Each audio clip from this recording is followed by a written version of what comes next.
ఓం శ్రీ గురుభ్యో నమః. జ్ఞానానందమయం దేవం నిర్మలస్ఫటికాకృతిం ఆధారం సర్వవిద్యానాం హయగ్రీవం ఉపాస్మహే. ఆపదామపర్తారం దాతారం సర్వసంపదం లోకాభిరామం శ్రీరామం భూయో భూయో నమామ్యహం.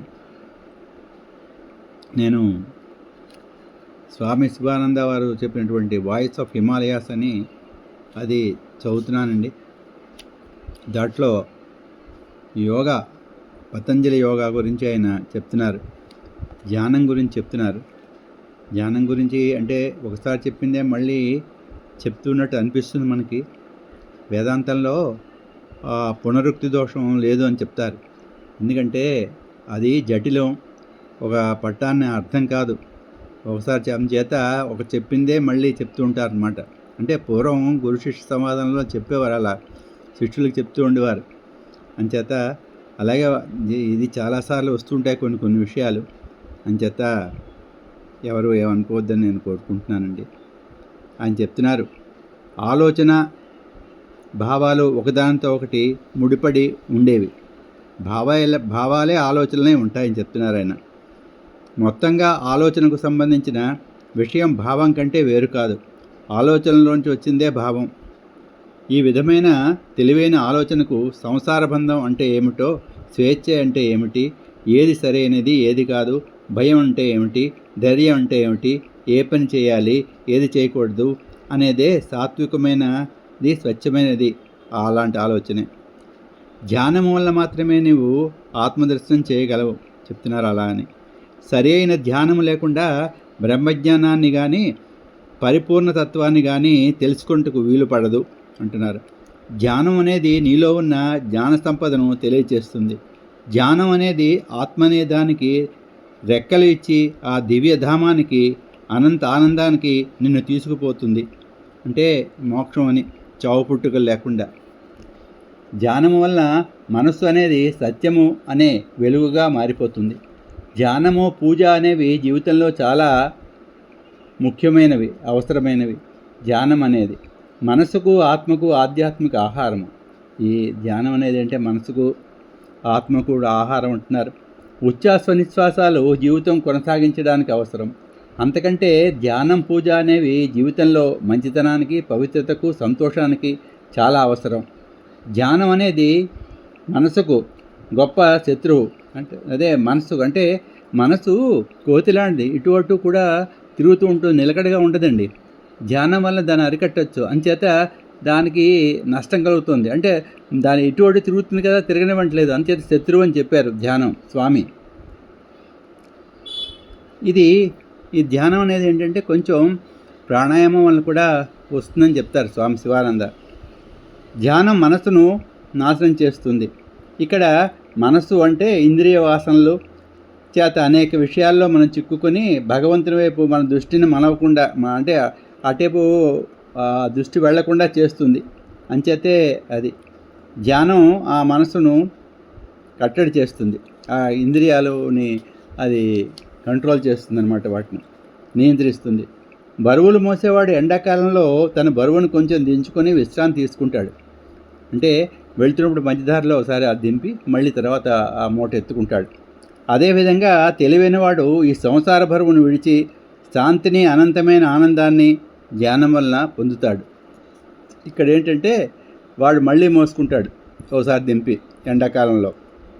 ఇక్కడ తెలివైన వాడు ఏంటంటే చేస్తాడు అంటే ఈ ధ్యానం చేసేవాడు సంసార బరువుని దింపుకుంటాడు, మళ్ళీ ఎత్తుకోడు.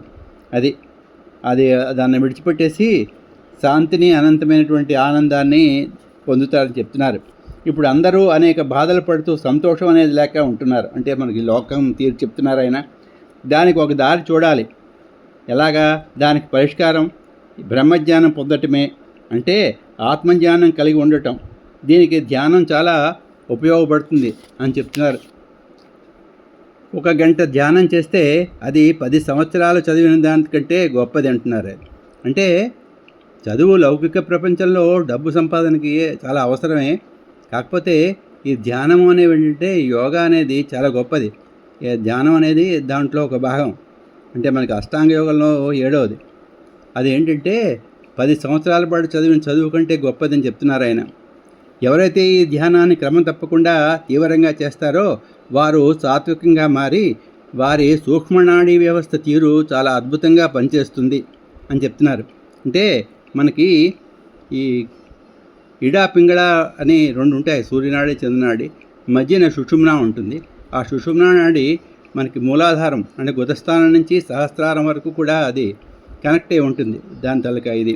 అంటే అలాగే ఇంకా నాడీ వ్యవస్థ 72,000 నాళ్ళు ఉన్నాయని చెప్తారు శరీరంలో.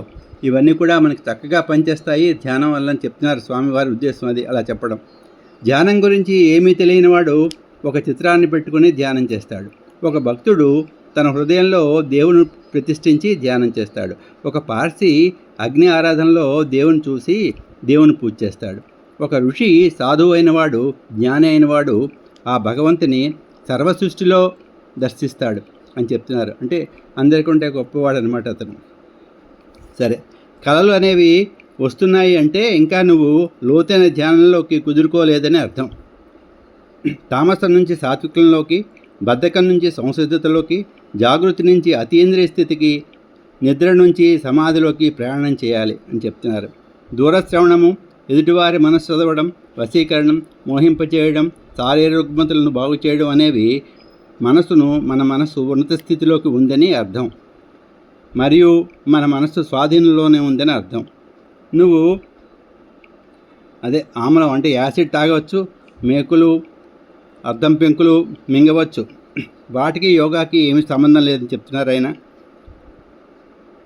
యోగా అనేది మనసును జయిస్తుంది.